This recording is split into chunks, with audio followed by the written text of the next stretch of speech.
Welcome to Book Summary Podcast, your gateway to personal transformation. Each episode delivers big ideas from the world's most impactful books on mindset, productivity, and success, all in just a few minutes. Ready to turn knowledge into action? Let's get started. Welcome to The Deep Dive, the show where we take a stack of sources, articles, research, our own notes, and really try to pull out the most important nuggets of knowledge and insight for you. Today, we're diving into a question that I think probably hits home for so many of us. How much money is truly enough? Right. Why does it often feel like money is more of a trap, a source of stress rather than something that leads to freedom? Yeah, that's a big one. And, is it genuinely possible to achieve something like financial independence without completely losing ourselves in the process? These are, they're not just financial questions, are they? They're really deeply philosophical. What we often find is that our whole relationship with money, well, it's pretty fundamentally misunderstood. We pour so much of our lives, our energy, into earning it, but that lasting happiness or security we expect, it often feels like it's just out of reach. That's the paradox, isn't it? We're sort of told, more is better, but more doesn't always seem to deliver on that promise. Yeah. So for this deep dive, we're going to be leaning heavily on a really transformative classic in the personal finance world, Your Money or Your Life. 9 steps to transforming your relationship with money and achieving financial independence. A foundational text for so many people. Absolutely. It's a book that has genuinely changed lives. People like Lynn Twist, who wrote The Soul of Money, called it timeless, exquisite, and brilliant. And John Robbins said it offers a clear and profoundly practical path to financial freedom. High praise. It really is. So our mission today is basically to give you a shortcut to understanding these core ideas. We'll pull out some surprising facts, hopefully have a little fun with it, and keep you hooked. Yeah. The goal isn't just, financial solvency. It's about finding insights that can empower you to build a life that's truly fulfilling, truly liberated, where money serves you, not the other way around. I love that framing. It's about a radical rethinking, isn't it? Money, work, consumption, all of it. This book lays out a 9-step program designed to help you figure out how much is enough for you specifically. Right, not some generic number. Exactly. And moving from feeling like, a victim of the economy to making really conscious choices and ultimately liberating your most valuable resource, your time. Your life energy. Your life energy. Okay, so let's start digging in. Where do we begin with unpacking this relationship with money? Well, I think to really get it, we have to start by facing this incredibly deep-seated societal story. The idea that more is always better. Right. It's everywhere. It is. And this constant chase for more often gets fueled by what the sociologist Corstine Veblen way back called conspicuous consumption. Ah, yes. Showing off. Pretty much. It's this drive to acquire and display wealth, even if we don't really have it, or maybe even if it doesn't add any real joy to our lives. Yeah. It's about the appearance. It's fascinating how strong that pull is, but what if the actual data tells a different story? I remember reading some really compelling research that challenges this whole money buys happiness idea. Can you walk us through what Daniel Kahneman found? He won a Nobel for this stuff, right? He did, yeah. Economics, actually, even though he's a psychologist. His research on money and well-being is crucial here. He basically found that beyond a certain income level, and back when he did the main study, it was around $75,000 a year in the U.S. Okay.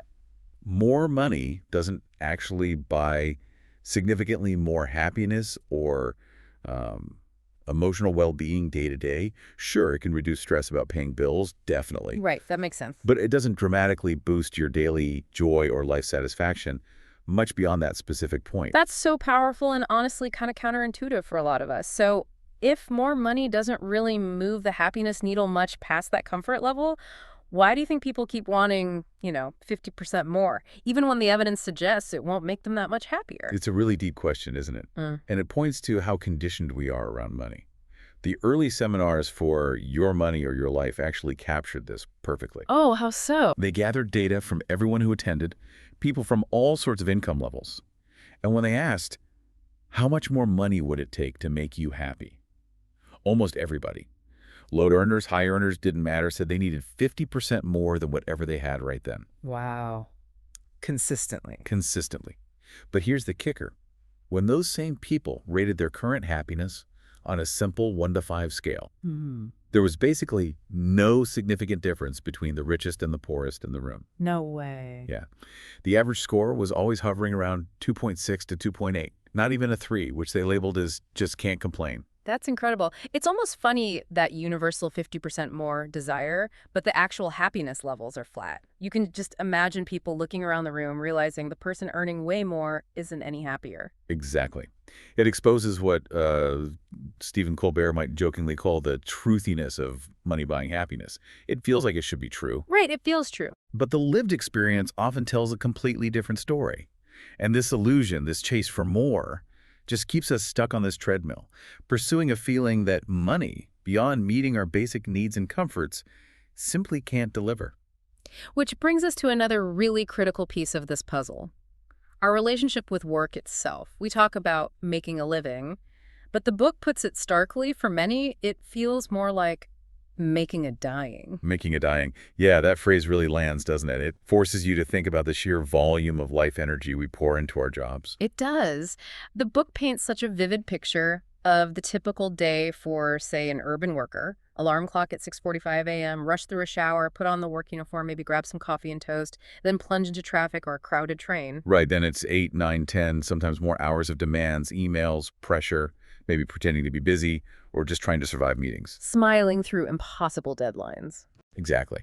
And then 5 o'clock or later, it's back into the commute, often carrying all that stress home. Yeah. You try to, quote, act human, maybe cook, eat, zone out with some TV, answer one last work email, Yeah. and then just collapse into bed, hoping for 8 hours of oblivion before it starts all over again. It makes you ask, like, how many people do you know who seem more alive and energized at the end of the workday than they were at the start? It's rare, isn't it? Mhm. Are we coming home refreshed, fulfilled? Right. For so many, the answer is no. We're trading our health, our relationships, our joy for money, often without fully realizing the true cost. And the pressure isn't just the hours, is it? There's this subtle societal thing the book calls Jobism. Ah, yes. Jobism. Explain that one. It's like this hidden hierarchy we have based purely on what you do for money. Mhm. And it massively influences how we judge ourselves and others. Think about a high school reunion. Oh, yeah. Prime example. Are we asking if people are happy, fulfilled? Or is it instantly, so what do you do? Where do you work? Where do you live? What car do you drive? It's almost automatic, this sizing up based on career and income level. And it leads to these weird value judgments, right? Like a stay-at-home parent or a dedicated teacher might, in some circles, be seen as having lower status than, say, a high-flying surgeon or lawyer. Even if their actual contribution is huge. Exactly. Even if their positive impact is arguably greater. It's this really uncomfortable, ingrained way we rank each other based on jobs. And the stats kind of bear this out, right? There was an OECD study showing nearly 12% of Americans work 50-plus hours a week. That's a lot of hours. It is. But then a conference board study around the same time found less than half of Americans were actually satisfied with their job. That's the disconnect. Huge disconnect. Working long hours, but not finding satisfaction. So it leads to what the source calls a national disease based on how we earn money. We're working more, feeling less satisfied, less time for actual living. Something's out of whack. Definitely feels that way. Which points towards this idea that maybe we've been sort of trained, conditioned to be consumers above all else, often at the expense of our own well-being. That feels like a really key historical point the book makes, this shift in identity. It is. Historically, especially in Western nations, the primary identity was often citizen. But then, the Industrial Revolution was so successful at meeting basic needs. Right, we got good at making stuff. Too good, maybe. Economic activity started to slow down. And this worried two groups: the moralists, fearing idle hands, and the industrialists, fearing lower profits. Okay, so what happened? Well, essentially, the concept of the consumer was actively promoted, almost invented, you could say. It was a new identity designed specifically to keep the economic engine running, to fuel growth. And we totally bought into it. It's like ingrained now. It's our right to consume. If I have the money, I should be able to buy whatever I want, right? Whether I need it or will use it or even really enjoy it. Not just a right, but almost a patriotic duty. Consuming keeps America strong. You hear that narrative all the time. Think about the Consumer Confidence Index. It's treated as this major indicator of national health. Right, but it creates this crazy situation where economic patriotism often just means going deeper into personal debt, We're caught in this cycle where expectations keep rising, often faster than our incomes, leaving us feeling perpetually like we don't have enough. Which brings us perfectly to one of the most central and I think liberating ideas in the whole book, the fulfillment curve. Yeah. And this deep concept of enough. Okay, the fulfillment curve. Tell us about that. It's a simple but really powerful visual. Imagine a graph. At first, as you acquire more possessions, your fulfillment level goes up. Makes sense. Basic needs first. Exactly. Food, warmth, shelter. Think about when we were babies. Cry, get stuff, feel better. Our brains wired that connection early. Need something, get stuff, get fulfillment. Okay, so the curve goes up initially. Even those first luxuries, like your first car or a real vacation, feel amazing. Totally. But here's the crucial part. The curve shows that beyond a certain point, adding more stuff doesn't increase fulfillment. It levels off.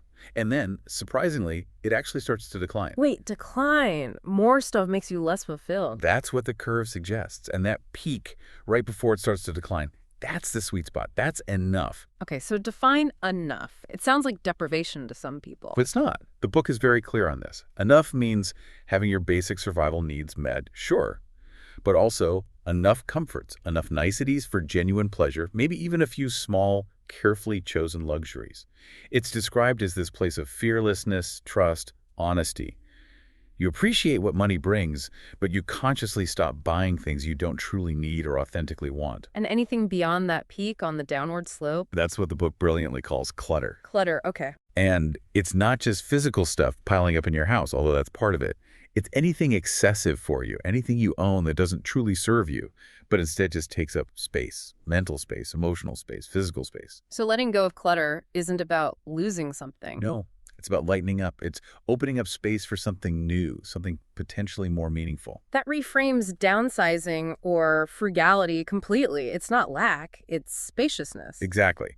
The book describes enough as this wide, stable plateau, a place that actually fosters alertness, presence, creativity. It's finding that that Goldilocks feeling of just rightness. Not too much, not too little, just right. I love that. And then there's this other term they use that I find hilarious and so accurate. Gazingas pins. Gazingas pins, yes. Tell us about those. They're those little impulse buys, right? The things you just can't seem to walk past without grabbing. The book gives examples like, pink earbuds because you don't have pink ones yet, even though you're perfectly good ones. Or that new gadget you saw advertised, even though the old one works fine. Exactly. Or fancy chocolates you weren't planning on buying. You're in the store, your brain does this quick rationalization, oh, I need this because, and bam. Before you know it, some, alien arm attached to your body has clicked buy or picked it up.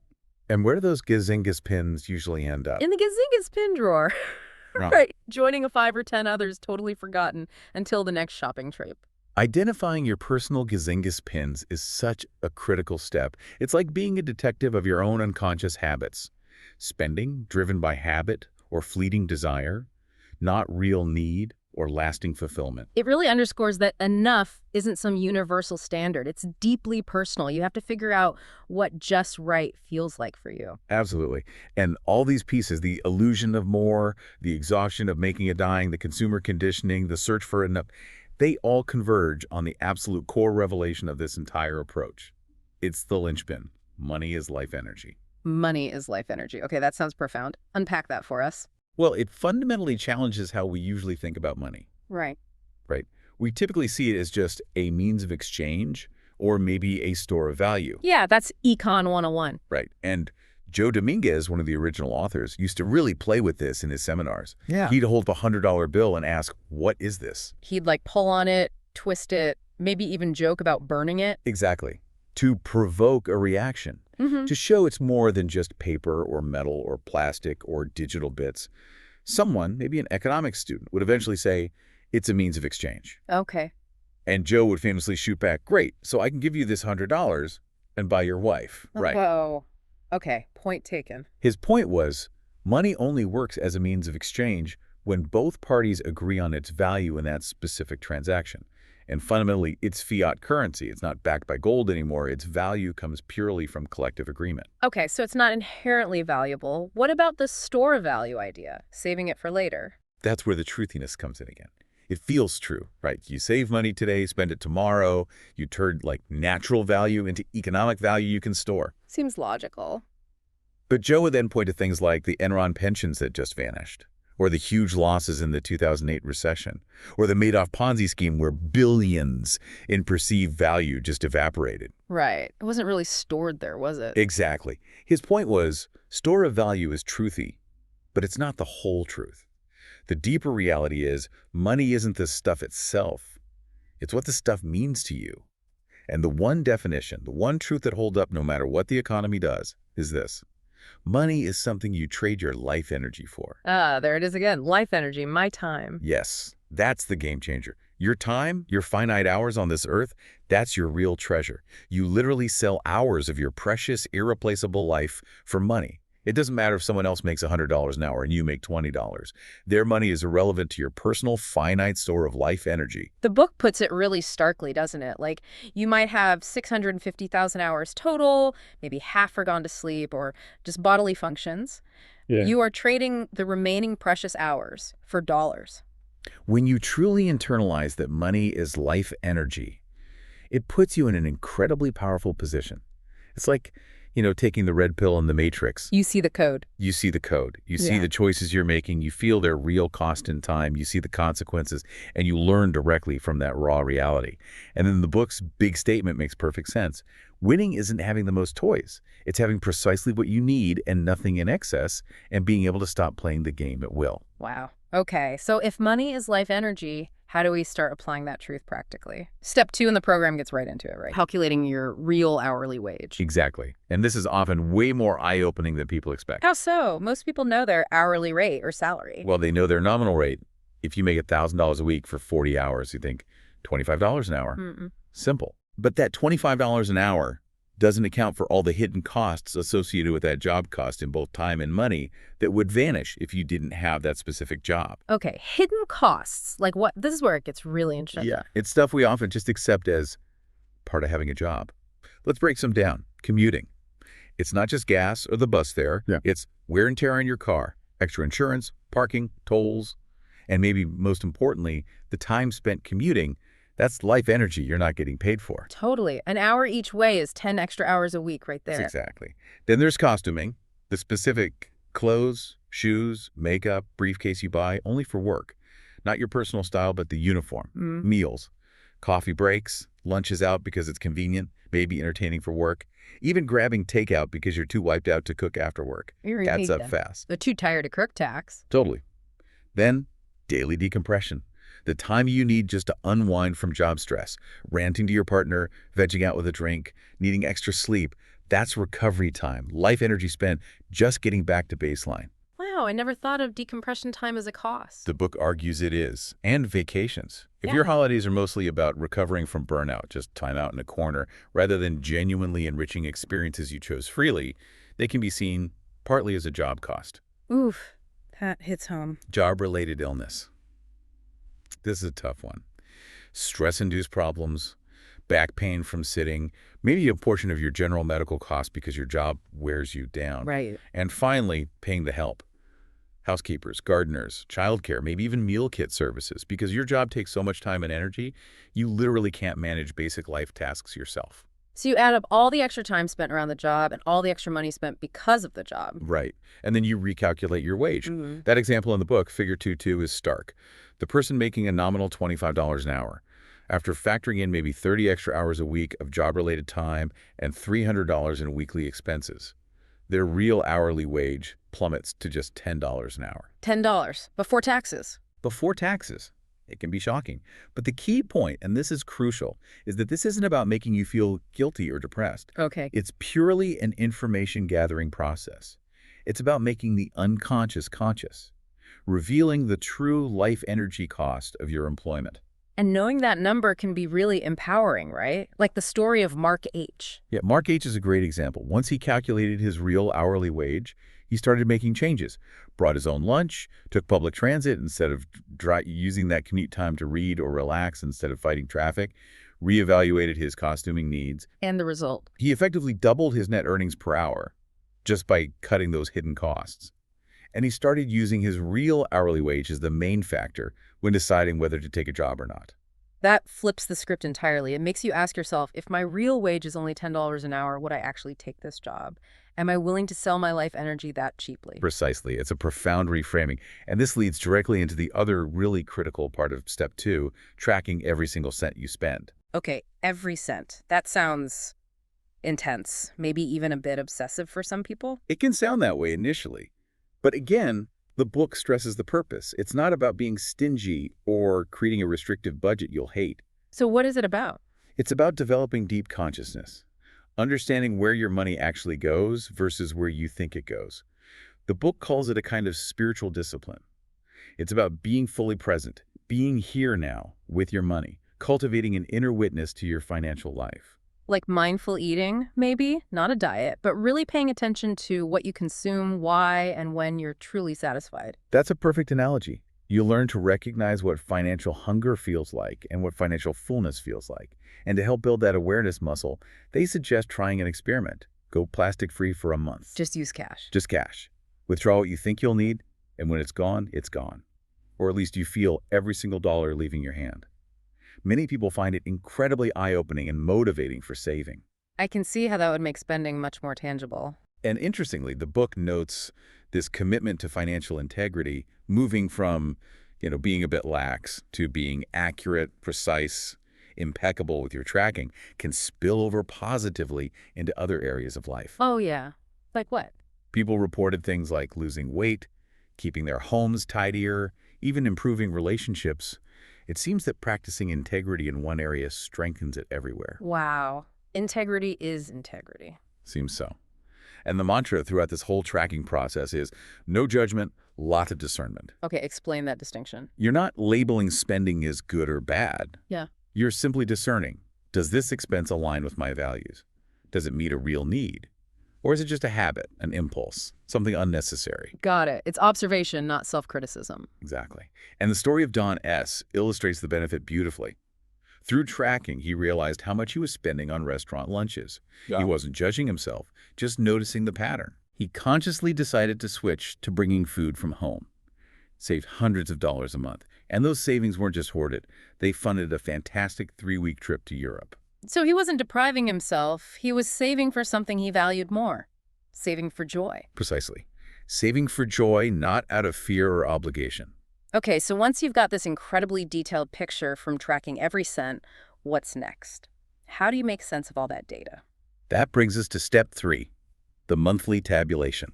This is where you take all that daily granular data and synthesize it into a clear monthly summary. Moving from the trees to seeing the forest. Exactly. And the real power here isn't just adding things up. It's about creating your own unique spending categories. Categories that genuinely reflect your life, your values, your habits, not just generic ones like food or utilities. Why is that so important? Why not use standard budget categories? Because standard categories don't tell your story. Creating your own turns the process into building like a personal encyclopedia of your spending habits. It gives you unparalleled insight into where your life energy is actually flowing. Okay, give us some examples of these unique, more insightful categories. Sure. Instead of just food, you might break it down like groceries, just us. Groceries, guests, if you entertain a lot. Restaurants, too tired to cook, reveals convenience cost. Restaurants, special occasions, conscious choice. Maybe even snacks, coffee breaks, reveals impulse spending. Ah, I see. Much more revealing. What about housing? Beyond just rent or mortgage, maybe subcategories for different utilities, property taxes, insurance, repairs. And crucially, if you rent out a room or have an Airbnb, track that income within the housing category too. The book notes housing costs have ballooned often 40% or more of income now, compared to maybe 25% 50 years ago. Seeing the reality prompts creative thinking. Housemates, smaller places, co-housing, duplexes. Right, or like those digital nomads finding cheaper places to live. Exactly. Clothing. Oh. Maybe separate utility work clothes from fashion fun clothes. One person in the book realized they had a shoe fetish. Tons of pairs, only wore a few. A specific shoes category highlighted that Gazingas pin. The shoe fetish category. Love it. Transportation. Look beyond gas. Car payments, insurance, maintenance, public transit, ride-sharing costs. It helps you really evaluate, do I need this car? Am I paying too much for insurance based on how little I actually drive? Technology too, right? Breaking down phone, internet, cable, streaming. Definitely. And maybe even differentiating work tech versus personal tech. Lots of people realize they can ditch the landline, get a cheaper phone plan, or share streaming accounts once they see the itemized costs clearly. Okay, so you create these personal categories. Then what's the transformative part? It's converting the total dollars spent in each category into hours of life energy, using that real hourly wage you calculated in step 2. Ah, connecting it back to time. Yes. So if your real wage is 10 hours and you spent $80 on magazines or streaming services last month, you didn't just spend $80. You spent 8 hours of your precious finite life energy on that. Wow, that makes it incredibly real. $80 might not seem like much, but 8 hours of your life. That feels significant. It forces the question, was it worth it? Could those 8 hours have been spent differently, maybe taking a half day off work, getting more sleep, working on a passion project? It connects consumption directly to the time you'll never get back. Exactly. And the example of Rosemary the First tabulation in the book, figure 3.3, shows how personal these categories get. She had things like beauty, aesthetics, health products, services. It's like a financial portrait of her values. Much richer than just personal care. Much. And the final piece of this step is what they call the balancing act. Balancing the checkbook, basically. Essentially, yes. Meticulously reconciling your total tracked income and expenses against your actual bank balances and cash on hand. The goal is to get your monthly error down to 0, to account for every single cent. That sounds challenging but satisfying. The book calls achieving that balance a minor miracle of accuracy and precision. It brings a real sense of order and control to your financial life. Okay, so now you have this incredibly clear, personalized picture of your finances, balanced to the penny, and translated into life energy. What's the next crucial step? Now comes step 4, which the book calls the heart of the program. It's asking 3 questions that will transform your life. You apply these to the life energy total for each of your unique spending categories. The 3 questions. Okay, what's the first one? Question 1 is, did I receive fulfillment, satisfaction, and value in proportion to the life energy spent? Ah, the was it worth it question, but framed in terms of fulfillment. Exactly. And it forces you to use your internal yardstick, not what ads tell you, not what your friends think, but your genuine sense of value and satisfaction. Did this purchase really scratch the right itch in the right way for you? It requires real honesty with yourself. Deep honesty. The story of Nina N. is relevant here. She felt powerless with money, like it just flew out of her wallet. Asking this question consistently helped her learn to pause, to check in, to just say no to those unconscious, unfulfilling purchases. And it's okay if you slip up sometimes. Absolutely. The book stresses no shame, no blame. Old habits are strong. You just notice, learn, and try again next time. Okay. Question 2. This one goes even deeper. Is this expenditure of life energy in alignment with my values and life purpose? Ooh, connecting spending directly to your core values. Yes. This is where your spending becomes an undeniable mirror. You might say your family or your health or creativity is most important, but does your spending reflect that? If you spent, say, 25 hours of life energy eating out last month, but only 5 hours on quality time with your kids or pursuing your art, well, that reveals a potential misalignment. A gap between stated values and actual behavior. Precisely. Is the spending driven by your values or by habit, convenience, peer pressure, maybe even boredom? It's a powerful reality check. It makes me think of Viktor Frankl and the search for meaning. Is my life energy serving my purpose? Exactly. The book references Frankl and even includes a purpose in life test, figure 4:1, for self-reflection. Samuel D's story is a great example here. He had a successful career, a nice life by external standards, but felt empty. What changed? He realized his spending and work weren't aligned with his deep desire to contribute to solving world problems. So he made a huge shift, took a pay cut, started a counseling firm focused on social impact, and finally found that deep fulfillment. His spending followed his purpose. Wow, that takes courage. Okay, and the third question. Question 3 is, how might this expenditure change if I didn't have to work for money? The FI question. Imagining life after the crossover point. Sort of, but it's powerful even before you reach FI. It's another information gathering process. Yeah. It's not necessarily about quitting your job tomorrow. It's about challenging assumptions. Is this expense really necessary, or is it just tied to the job I currently have? How does that help clarify things? Well, it helps uncover your real motives for working. If you ask this and realize you'd still spend money similarly because you genuinely value those things, or even your job itself, It can actually boost job satisfaction. You realize you're choosing to be there. Okay, I see. It confirms the choice. But it also brilliantly exposes those hidden job-related costs, those Dominguez pins, maybe even big blind spots we've just accepted. Like IVU in our clothes. Exactly. Ivy grew up poor, and even as a successful professional, she felt this unconscious need for new clothes to, measure her distance from poverty. Asking question 3 helped her see it wasn't bringing fulfillment, and she just stopped buying them without a struggle.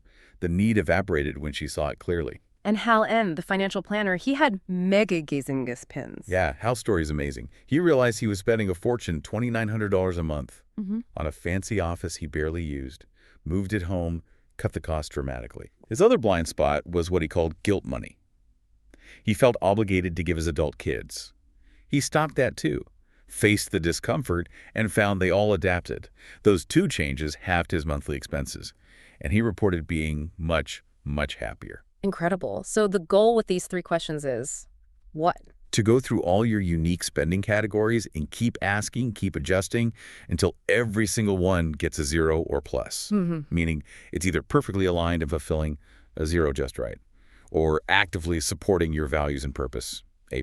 Get everything in alignment. Get everything in alignment, and once you have that incredible clarity, that integrity in your spending, you move to step 5. Making life energy visible. Making it visible. How do you do that? This is where the famous wall chart comes in, or, digital spreadsheet version today. You create a large chart where you plot your total monthly income line and your total monthly expenses line month after month. So you can see the trend visually. Exactly. The psychological impact of seeing those lines converge, or hopefully diverge with income rising and expenses falling or holding steady, is incredibly powerful. It provides visibility and accountability. Where do people put this chart? Seems kind of personal. Some hang it right on the wall. Others put it inside a closet door for privacy. The key is putting it somewhere you'll see it regularly. It becomes this tangible reminder of your progress. How does it change your mindset about work? It fundamentally shifts it. As the book says, work stops being about another day, another dollar. Instead, every day worked, every dollar earned and tracked, becomes visibly drawing you one day closer to their goal of freedom. That seems incredibly motivating. It really is. And it makes things like debt repayment feel so much more rewarding. Seeing the debt line go down on the chart. Precisely. Remember Tanya N? She had $26,000 in debt. She made a chart with actual Velcro patches representing chunks of debt. Removing a patch felt like melting a candle or losing 100 pounds, she said. Wow, that's visceral. And without getting a raise, just by applying the program and tracking consciously, she became completely debt-free in 2 years. Paying off debt becomes this visible, tangible path to liberation on the chart. And savings, too, I guess. Seeing the gap widen between income and expenses. Absolutely. Every act of conscious saving, every dollar not spent unnecessarily, shows up visually as progress toward your goal. It reinforces that saving isn't deprivation. It's actively buying your freedom. It's getting more for less, more freedom for less wasteful spending. Okay, so tracking, tabulating, asking the questions, visualizing. This gives you incredible clarity and control. What's the next major phase? It feels like we shift into more active strategies now. We do. Once you have that foundation of awareness, step 6 is all about frugality. But, and this is crucial, it's not the grim, joyless penny pinching that word often brings to mind. Right. We need to redefine frugality here. Completely. The program defines it as having a high joy-to-stuff ratio. It's about genuinely enjoying what we already have, getting the full value out of things, out of life itself. There's a wonderful Spanish word, aprovechar, which captures it using something wisely to its full potential, making the most of it. I love that. Aprovechar. It feels resourceful and positive, not restrictive. Exactly. Frugality here means right use. Wise stewardship of your money, yes, but also your time, your energy, your space, the things you own. It's seeking that Goldilocks feeling of just rightness again. Not too much, not too little. Nothing wasted, everything appreciated and used well. It sounds like it naturally connects to that idea of financial interdependence you mentioned earlier. It absolutely does. If you're focused on getting full value and avoiding waste, you naturally start thinking about sharing, community, cooperation. The idea that the world is ours, a collective resource pool, not just mine versus theirs. Recognizing that community itself, mutual aid, shared resources, collective wisdom, is a form of wealth. You don't have to be this isolated, totally self-reliant unit. Interdependence reduces the pressure for individual ownership and expense. Okay, so how do we actually practice this kind of joyful, resourceful frugality? What are some concrete strategies? Well, they all stem from that mindset shift. But the book gives great practical examples, things like stop trying to impress others. Just consciously opt out of that whole conspicuous consumption game. Veblen called it an endless and fruitless waste. Truth is, other people are usually too busy worrying about impressing you, or they might just resent your displays anyway. Good point. Focus on your own fulfillment. Right. And don't use shopping as therapy or entertainment. Recognize if you're buying stuff out of boredom, sadness, or as a reward. Impulse buying, which apparently 75% of Americans admit to, often with regret, is driven by these temporary feelings. The advice: reduce exposure to temptation. Unsubscribe from marketing emails, maybe avoid them all unless you have a specific, needed purchase in mind. Be intentional. What else? Take care of what you have. This is huge. Extend the lifespan of your body through preventive health practices. Extend the lifespan of your stuff through maintenance oil changes for the car, cleaning filters and appliances. The book bluntly says machines are not self-healing. Ignoring small problems leads to big, expensive ones. Makes sense. Do it yourself, DIY. Reclaim basic life skills. Instead of instantly calling a repair person, could you learn to fix that leaky faucet yourself? Maybe do your own taxes. Simple car maintenance. Every problem becomes a learning opportunity. There's a great story of someone saving hundreds on a furnace repair just by researching it and understanding the process alongside the technician. Totally. Anticipate your needs. Plan ahead. Avoid those expensive last-minute convenience store runs. Keep a running shopping list. Watch for sales on things you know you'll need. This foresight eliminates so much impulse buying because, as the book says, needs expand to encompass whatever you want to buy on impulse. So true. Plan ahead. Avoid the impulse. Research value, not just price. Don't automatically grab the cheapest option. Think about quality, durability, versatility, especially for things you'll use a lot. Is a $40 tool that lasts 10 years a better buy than a $30 one that breaks in 5? Often, yes. Look for multi-use items. One good pot might replace several single-use gadgets. Quality over quantity. And buying smarter. Buy it for less. Be a savvy comparison shopper. Use online tools, price matching, and embrace the huge market for used goods, cars, furniture, clothes, thrift stores, consignment shops, online marketplaces. Plus things like Free Cycle or Buy Nothing groups are amazing for finding things for free, like someone getting old windows and turning them into a greenhouse. Resourcefulness. I like that. What about substitution? Meet needs differently. Substitution. This is super powerful. Find alternative, less expensive ways to get the same underlying need met. Instead of a pricey overseas vacation, maybe explore local staycations, go camping, try woofing, working on organic farms for room and board. The key is, it's not deprivation if you're still getting the core experience you wanted: adventure, relaxation, connection, just in a less costly way. It's about getting precisely what I am seeking for less or nothing at all. Like Donella Meadows said, fulfilling needs like identity, community, joy with non-material things often works better anyway. Exactly, and sometimes it's about creative combinations. Like Harry N., who rented out his unused dining room as a studio apartment.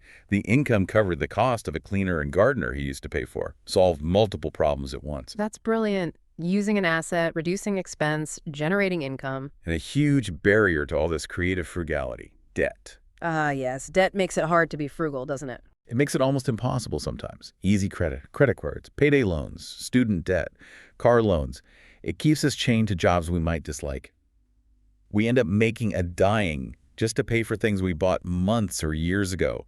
Pleasure is long forgotten. So the advice is? Get aggressive about paying off high-interest debt fast. Switch to cash or debit cards, or only use credit cards if you religiously pay the entire balance every single month. No exceptions. People like Dave Ramsey are famous for advocating cutting up the credit cards altogether. Debt is the primary chain. It really limits your choices. Immensely. Remember Tanya N. again. With $26,000 in debt, she felt stuck working for a defense contractor that violated her conscience. Paying off that debt wasn't just a financial act. It was an act of liberation that allowed her to eventually leave that job. Seeing that debt disappear on her wall chart was literally watching her freedom grow. Okay, so tackling debt is key. What about the other big expense categories? How does frugality apply there? Right, the big three are usually housing, transportation, and health. Housing. We talked about creative solutions moving, housemaids, smaller homes. The book notes the huge increase in average home size, maybe co-housing, renting out space, buying a duplex, living tiny. For some, Digital nomadism breaks the link between high-cost locations and income. Lots of options if you think outside the box. Transportation, often the second biggest expense, the frugal approach. Keep a reliable, fuel-efficient car longer. Drive less carpool, use transit, bike, walk, work from home if possible.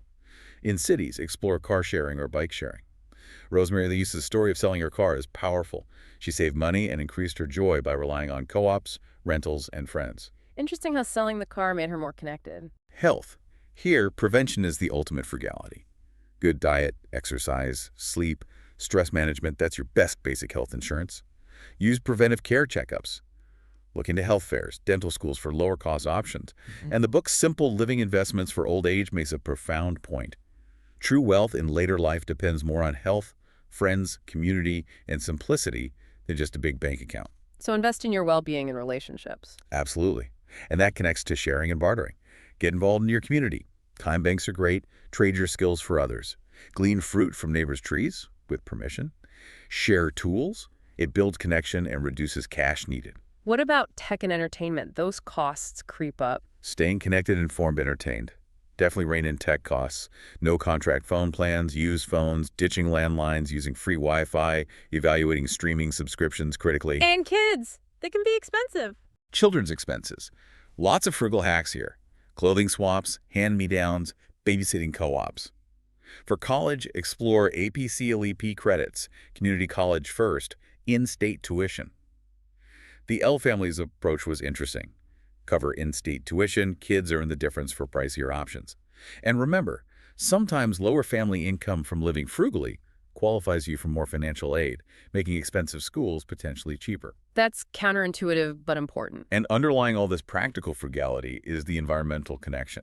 Right, using less stuff is better for the planet. Exactly. The book puts it plainly.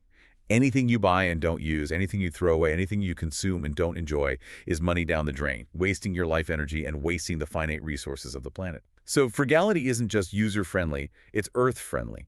Personal and planetary well-being aligned.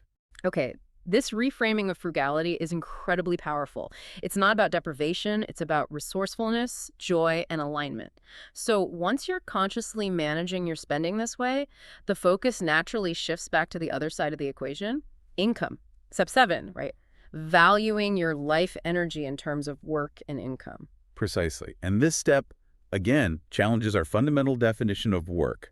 We usually think of it as just what we do to make a living. Or, as Robert Theobald put it, something people do not want to do, and money is the compensation for the unpleasantness. Or Studs Terkel, even more bleakly, calling it violence to the spirit as well as to the body, a daily humiliation for many. Heavy stuff. But it resonates. It makes you wonder, historically, what's the minimum work needed just to survive? Yeah, the book touches on fascinating anthropological studies, like the Kung people and the Kalahari hunter-gatherers who seem to get by comfortably on about 15 hours of work per week. 15 hours. That's incredible compared to our 40, 50, 60-plus hour weeks. It suggests our ancestors might have had way more leisure time than we do.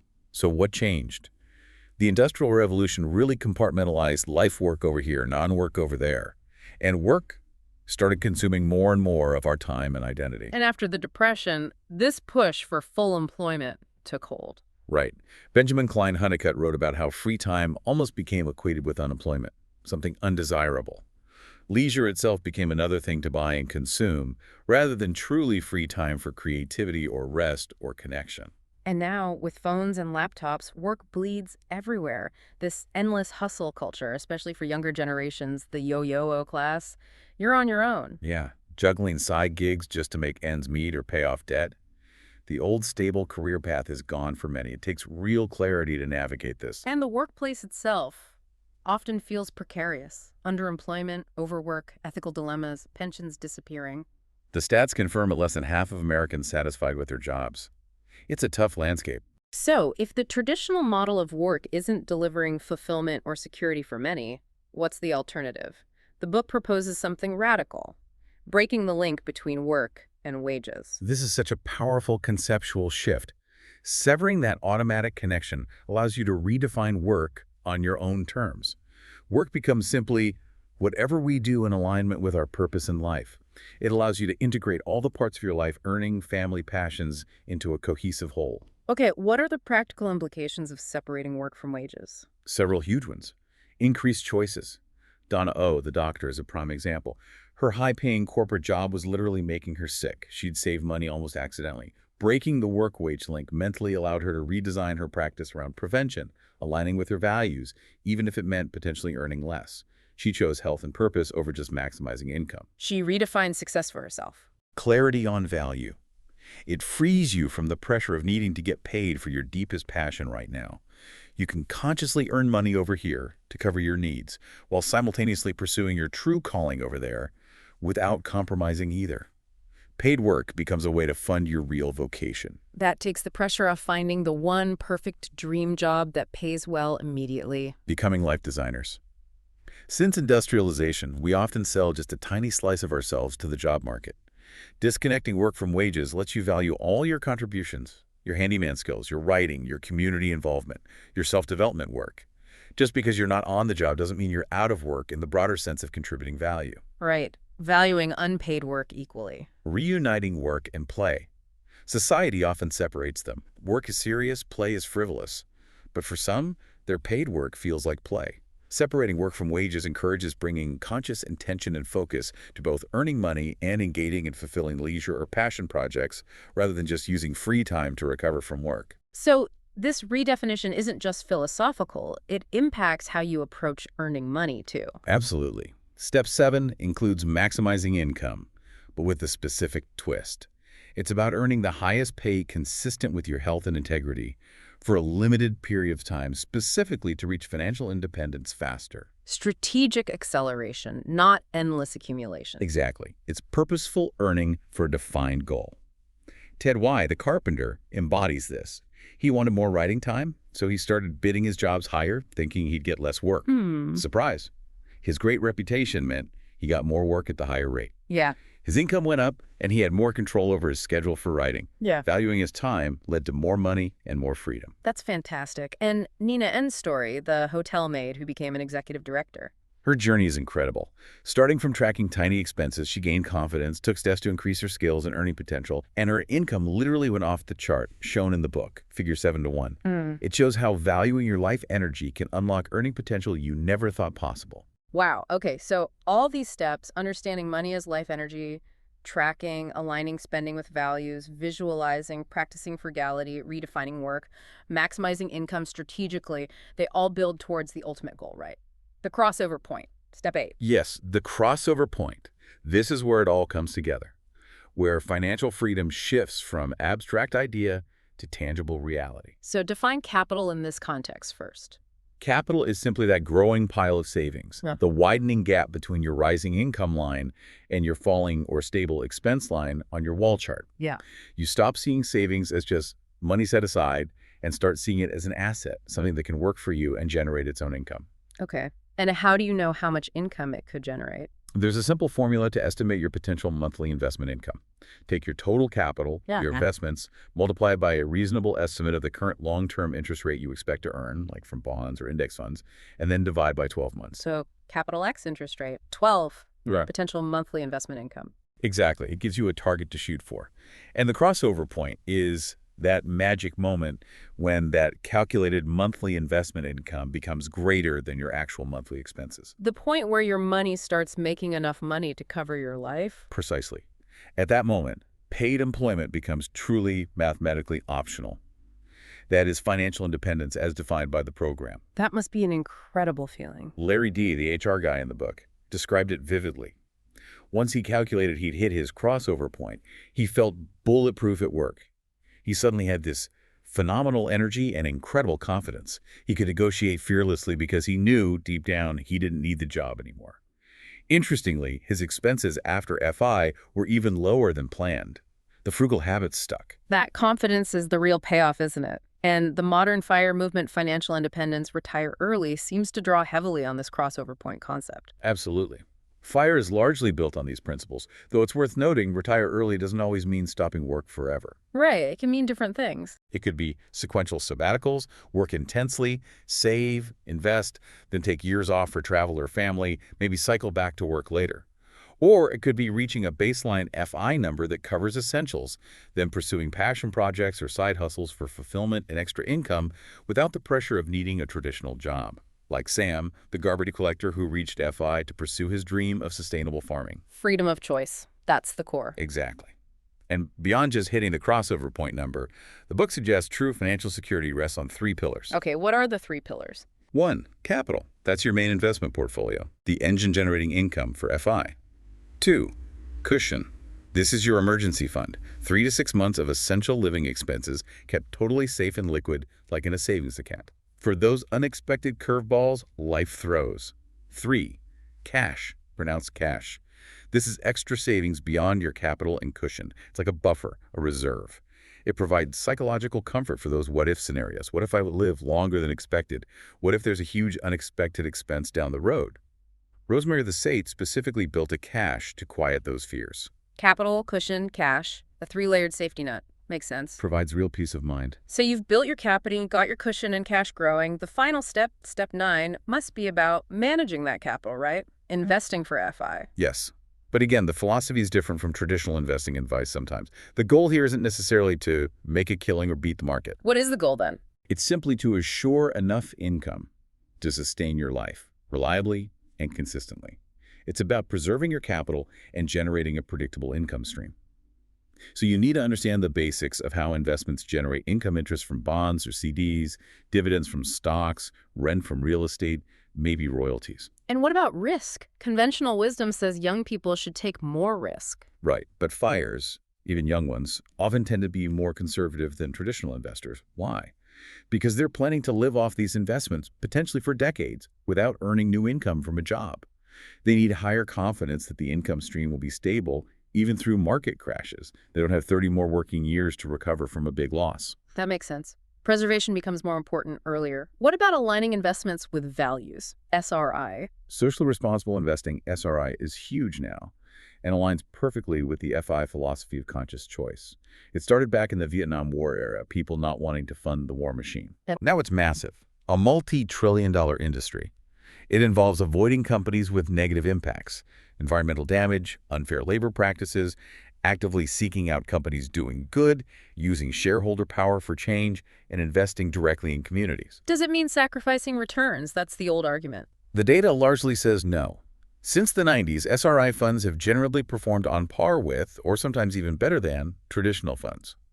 Plus, simple pragmatism is kicking in by the cowl. Investing in fossil fuels, for example, looked increasingly risky long-term compared to renewable energy. Values and financial sense are aligning. Okay, so what kinds of investments are common for FI? Joe Dominguez had his specific plan, right? Joe's original plan back in 1969 was super conservative, primarily U.S. Treasury bonds. He prioritized maximum safety, stability, tax advantages, and liquidity. He wanted the most reliable income stream possible with minimal fluctuation. Just bonds. Seems very low risk. Extremely. But he always included that crucial caveat, the story of the worthless Russian czarist bond he'd give people. Right, to remind them that nothing is absolutely guaranteed. Revolutions happen, economies collapse. Exactly. Buyer beware. Even with the safest seeming investments, there's always some level of uncertainty. So what's the more common approach in the FIRE community today? It's not usually just bonds, is it? No, the dominant strategy today is low-cost index funds, popularized by John Bogle, the founder of Vanguard. Ah, Bogleheads. Index investing. Exactly. The principle is revolutionary in its simplicity. Instead of trying to beat the market, which most professionals fail to do consistently, just buy the market through funds that track major indexes like the S&P 500. And the benefits. They're incredibly accessible, easy to understand, automatically diversified, and because they're passively managed, the fees are super low. Warren Buffett himself famously recommended them for the average investor. The philosophy is, buy broad, low-fee index funds, hold them for the long term, stay the course even during market crashes, see them as sales, and reinvest dividends. And all the big FIRE bloggers seem to recommend them, pretty much universally. Mr. Money Mustache, the Minimalists, Frugalwoods, they all point to index funds as a flexible, reliable, low-cost core for an FI portfolio. Yeah. And always max out tax-advantaged accounts like 401ks and IRAs first, especially if you get an employer match that's literally free money boosting your capital. Okay, index funds are key. What about real estate? Real estate is another major path for many IIRs, specifically buying income-producing properties, duplexes, triplexes, small apartment buildings. The idea, as Scott Trench outlines in Set for Life, is that your tenant's rent pays the mortgage and hopefully provides extra cash flow while the property value hopefully appreciates. You can even house hack, live in one unit of a multi-unit property for free or cheap while renting out the others. Building equity and income simultaneously. Right. And investing in your own home can also be an FI strategy. Think adding solar panels to eliminate electricity bills, or building gardens and infrastructure for homesteading to reduce food costs and increase self-sufficiency. Like Kent and Beth, who bought a rundown place and used rental income from various parts of the property to aggressively pay down the mortgage while building natural wealth. Using the property itself as an income stream and cost reducer. Clever. And Vicki Robin, the author, also points to other income streams people use. Social Security, thinking strategically about when to claim, and even innovative local lending networks. Like Lion. Yeah, the Local Investing Opportunities Network. She describes lending money to local businesses and getting paid back in kind, like cat litter from the pet store or vegetables from the farmer. Direct, community-based investment that meets needs without cash, always changing hands. Plus things like investing in local green energy projects. Fascinating. It expands the idea of income stream. It really does. And it all points towards this bigger concept of natural wealth. Natural wealth. Beyond money. Yes. Beyond dollars and cents, there's this constant flow, this natural currency of giving and receiving in our communities, our relationships. Mutual support, shared skills, favors exchanged. The book argues, the more we weave our lives beneficially with others, the less money we need. That sounds like true wealth. How do they break down this natural wealth? Into the ABCs of natural wealth. A is for abilities, your skills and knowledge, talents, things you can do for yourself or share with others, like learning foraging or gardening like Damon S. did. B is for belonging, your relationships, your friends, family, support network. Who walks with you? Cultivating strong friendships and community ties is crucial, especially as traditional supports might weaken. Isolation is expensive. Connection is wealth. C is for community, your local society. Shared resources, mutual aid groups, libraries, parks, tool libraries, babysitting co-ops, aging-in-place networks. Sharing resources amplifies wealth for everyone. Abilities, belonging, community. And what about stuff? That's the final S, intentionally lowercase s. Stuff, possessions. In this holistic view, it's just one part, maybe even the smallest part, of your real nest egg. Your FI number is one pillar, but your abilities, belonging, and community are arguably even more foundational for a truly rich life. Together, they make you rich beyond measure. Rich beyond measure. I like that. It's a much fuller picture of wealth. So you follow the steps, build the pillars. But is it smooth sailing once you get close to that crossover point? Not always. The book acknowledges the reality of crossover point jitters. Jitters, even when you're about to be free. Yeah. It can be surprisingly scary, even for people who've planned meticulously. It's like finally reaching the edge of the dieting board after climbing the tall ladder. Stepping off into a life without the structure of a required job can feel like stepping into the void. Joe Dominguez recognized this. He advised practicing your post-FI life during the saving years. Design the camper van, take those weekend trips, start volunteering, get a feel for the freedom before you fully embrace it. What does the FIRE community say about this transition? Similar advice.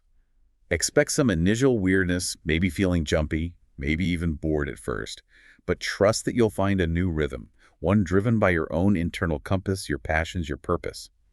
Also, be prepared for maybe some buried personal issues or health things to surface now that you finally have the bandwidth to deal with them.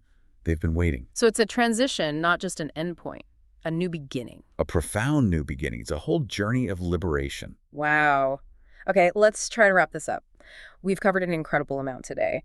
We went from seeing how we get caught in the money trap, chasing the illusion of more, to having that core insight. Money is really our life energy. Our time. Then we walk through the practical steps, calculating your real hourly wage, meticulously tracking where that energy goes, creating unique categories, and asking those 3 powerful questions to align spending with fulfillment and values. Making it visible with the wall chart, practicing that joyful, resourceful frugality. Redefining work itself, separating it from wages to reclaim purpose, strategically maximizing income for a time. Building capital, cushion, and cash, investing wisely, and aiming for that crossover point. And finally, understanding true wealth includes our abilities, belonging, and community, not just the financial piece. It's a complete transformation of your relationship with money and really with your life. Absolutely. So for everyone listening, this deep dive really shows it's not just about numbers on a spreadsheet.